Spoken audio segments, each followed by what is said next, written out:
Hello বন্ধুগণ, welcome to my YouTube channel. দেখো, আমি অনেক দিন বাদে তোমাদের জন্য আবার আজকে থেকে ভিডিও স্টার্ট করেছি। অনেক দিন এই ভিডিওগুলো আমি বন্ধ রেখেছিলাম, বাট আজকে থেকে আমি আবার নতুন করে এই ভিডিওগুলো স্টার্ট করছি। ঠিক আছে, তো ফার্স্ট আমি যে তোমাদের এক্সামের খবরটা দেবো বা যে তোমাদের জবের খবরটা দিচ্ছি সেটা হচ্ছে যে আরআরবি এনটিপিসি আন্ডার গ্র্যাজুয়েট লেভেলের ফর্ম ফিল আপ কিন্তু স্টার্ট হয়ে গেছে। কবে থেকে হয়েছে? আজকে থেকে স্টার্ট হয়েছে, অর্থাৎ 28/10/2025 থেকে স্টার্ট হয়েছে এবং ফর্ম ফিল আপ চলবে কিন্তু 27/11/2025 23:59 আওয়ার্স, মানে হচ্ছে 11:59 অবধি। ঠিক আছে, তো দেখে নাও কি কোন কোন পোস্টে কতগুলো তোমাদের সিট আছে বা কতগুলো শূন্য পদ আছে। ফার্স্ট হচ্ছে commercial ticket clerk. Commercial ticket ক্লার্কের ক্ষেত্রে মেডিকেল স্ট্যান্ডার্ড লাগবে B2। এখানে এজ হতে হবে 18 থেকে 30। টোটাল ভ্যাকেন্সি রয়েছে 2424। ওকে, অ্যাকাউন্টস ক্লার্ক কাম টাইপিস্ট, এটার ক্ষেত্রে রয়েছে পে লেভেল ইন 7 CPC অনুযায়ী 2, অর্থাৎ এটা সেকেন্ড, এবং এখানে মেডিকেল স্ট্যান্ডার্ড হতে হবে C2। আর তোমাদের এটার ক্ষেত্রে বয়স হতে হবে কত? এটার ক্ষেত্রেও সেম 18 থেকে 30। এটার ক্ষেত্রে ভ্যাকেন্সি রয়েছে 394টা। জুনিয়র ক্লার্ক কাম টাইপিস্ট, এটাও কিন্তু লেভেল 2 অর্থাৎ এটার ক্ষেত্রেও মেডিকেল স্ট্যান্ডার্ড হতে হবে C2। এবং এর পাশাপাশি তোমাদের টোটাল ভ্যাকেন্সি রয়েছে 163। আর এটার যে ইনিশিয়াল পে রয়েছে সেটা হচ্ছে 19900। ওকে, নেক্সট হচ্ছে ট্রেন ক্লার্কেরও কিন্তু হচ্ছে এটা L2 এর পোস্ট এবং এটার ক্ষেত্রে কিন্তু মেডিকেল স্ট্যান্ডার্ড রয়েছে A3। আর এটার ক্ষেত্রে এজ সেম 18 থেকে 30 এবং এখানে ভ্যাকেন্সি কিন্তু রয়েছে 77টা। এবং টোটাল যদি আমি এই বছর আন্ডার গ্র্যাজুয়েট এনটিপিসির ভ্যাকেন্সি দেখি সেটা হচ্ছে 3058, অর্থাৎ 3058খানা ভ্যাকেন্সি রয়েছে এবারে। ওকে, নেক্সট আমি চলে আসি হচ্ছে মেডিকেল স্ট্যান্ডার্ডের ক্ষেত্রে। দেখো, মেডিকেল স্ট্যান্ডার্ডটা একটু দেখে নিই। এই যে মেডিকেল স্ট্যান্ডার্ড ফার্স্ট এটা রয়েছে A3।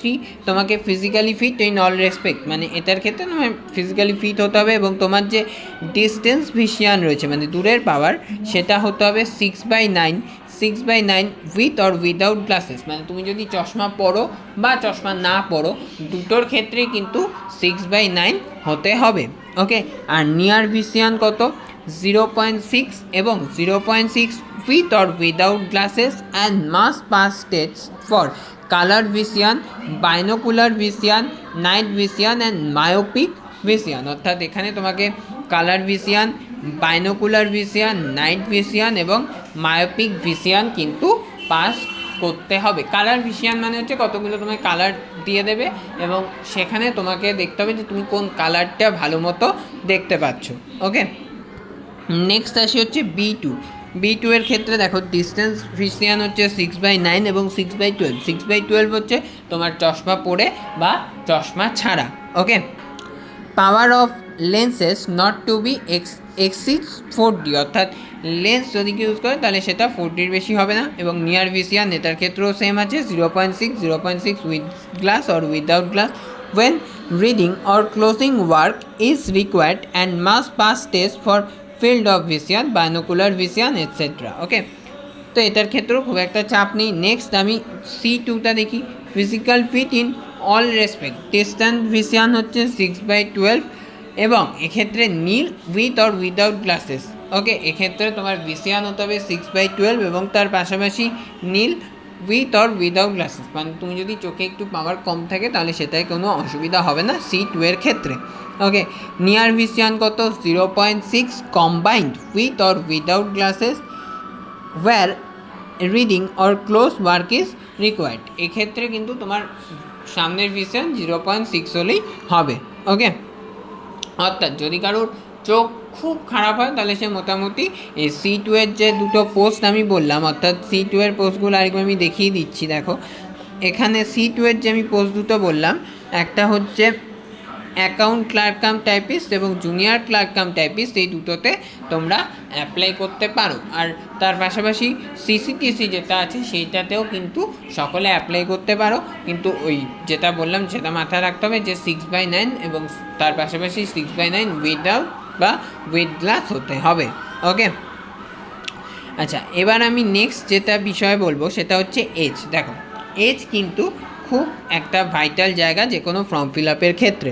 ওকে, এজ বলে দিয়েছে কত, 18 থেকে 30, এবং lower age limit as on 1/1/2026, অর্থাৎ তোমার লোয়ার এজ লিমিট হতে হবে 1/1/2026 for all communities or categories, সমস্ত কমিউনিটিজ এবং ক্যাটাগরিজদের জন্য 1/1/2008 অনুসারে। এবার আমি বিভিন্ন ভাগে দেখে নিচ্ছি। দেখো, ইউআর এর ক্ষেত্রে বা ইডাব্লিউএস এর ক্ষেত্রে তোমার বয়স 2/1/1996 আগে হওয়া চলবে না। ওকে, ওবিসি এবং এনসিএলদের ক্ষেত্রে 2/1/1993, আর এসসি এসটির ক্ষেত্রে 2/1/1991, এর আগে কিন্তু বয়স হওয়া চলবে না। ওকে, আচ্ছা, নেক্সট তোমার কী কী লাগছে, তোমাকে ভারতের নাগরিক হতে হবে, এগুলো তো জানোই, তো এইটা নিয়ে আমি খুব বেশি আর কিছু বললাম না। নেক্সট হচ্ছে তোমরা যে ফর্মটা ফিল আপ করবে সেই ফর্ম ফিল আপে তোমাদের কত লাগবে দেখে নাও। তোমাদের ফর্ম ফিল আপের ক্ষেত্রে ফিস লাগছে হচ্ছে 500 টাকা। এই 500 টাকাটা লাগছে ফর অল ক্যান্ডিডেটস, মানে সব ক্যান্ডিডেটসদের জন্য, অর্থাৎ যারা জেনারেল কাস্ট থেকে বিলং করছে এবং যারা হচ্ছে এসসি এসটি রয়েছে, যারা এক্স সার্ভিসম্যান রয়েছে, পিডাব্লিউডি, ফিমেল ট্রান্সজেন্ডার, মাইনরিটিস আর ইকোনমিক্যালি যারা ব্যাকওয়ার্ড ক্লাসেস, তাদের ক্ষেত্রে হচ্ছে লাগবে 250 টাকা। এবং তোমরা যখন ফার্স্ট CBT 1 পরীক্ষা দেবে তখন কিন্তু তোমাদের ওই যে 500 টাকার ফর্ম ফিল আপ করছো সেইটার ফর্ম ফিল আপের পর থেকে, অর্থাৎ পরীক্ষার সময় থেকে তোমাদের কিন্তু CBT 1 হয়ে যাওয়ার পর সেখান থেকে 400 টাকা ব্যাক করে চলে আসবে তোমার কাছে। ওকে, অর্থাৎ আরআরবি তোমাকে ওই টাকাটা ফিরিয়ে দেবে। ঠিক আছে,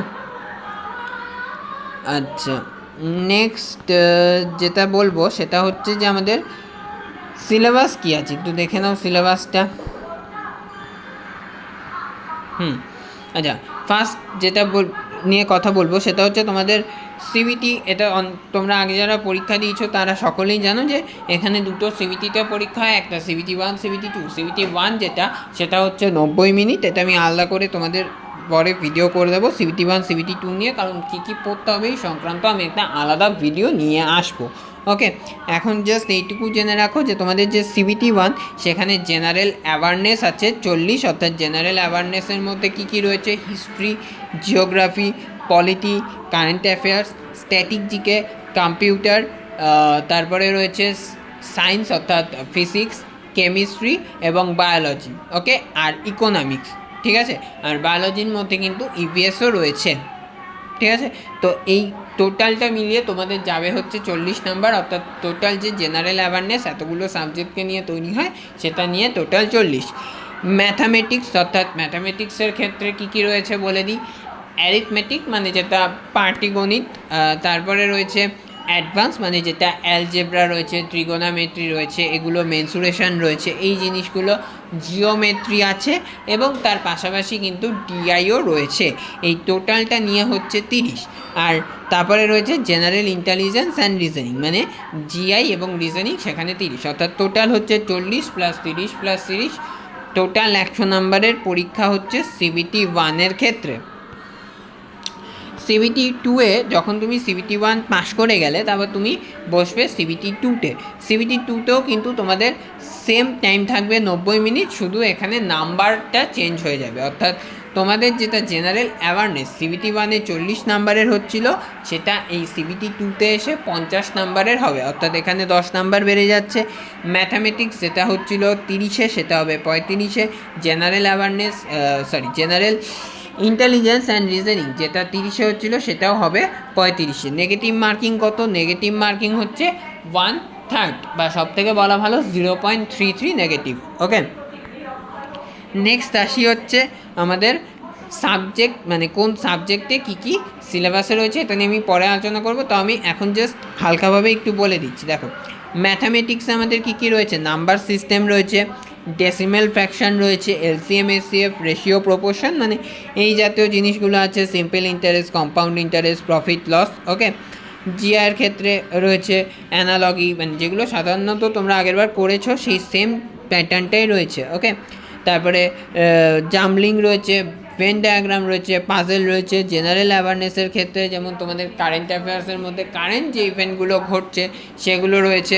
ওকে, এই হচ্ছে টোটাল। আচ্ছা, ইউআরদের ক্ষেত্রে দেখে নাও, ইউআরদের ক্ষেত্রে যারা হচ্ছে জেনারেল কাস্টের জন্য পেতে হবে 40%, ইডাব্লিউএসের জন্য পেতে হবে 40%। ওকে, ওবিসিদের জন্য 30%, এসসি এসটিদের জন্য 30%, এটা মিনিমাম পার্সেন্টেজ। ওকে, আর এসটিদের জন্য হচ্ছে 25%।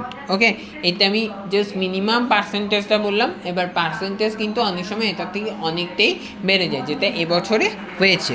ওকে, আচ্ছা আমি নেক্সট আসি, সেটা হচ্ছে যে দেখো তোমাদের কোন পোস্টের জন্য কি কি পরীক্ষা দরকার।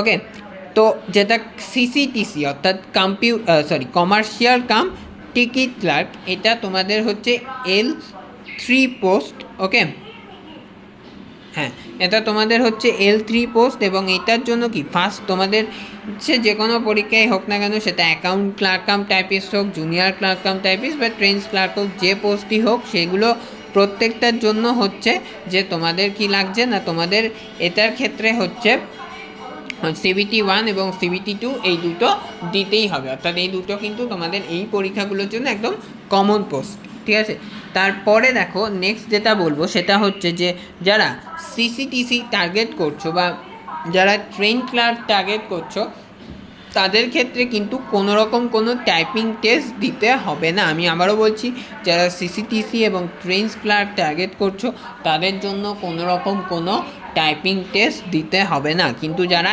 অ্যাকাউন্ট ক্লার্ক কাম টাইপিস্ট আর জুনিয়র ক্লার্ক কাম টাইপিস্ট দেবে তাদের জন্য কিন্তু এই computer based typing skill test অর্থাৎ টাইপিং টেস্টটা কিন্তু দিতে হবে।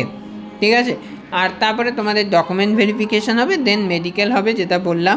ওকে, এইভাবে তোমাদের পুরো বিষয়টা যাবে। ঠিক আছে, তো এইটা ছিল আজকের ফর্মের মধ্যে। তো এই হচ্ছে পুরো ফর্ম ফিল আপের বিষয়।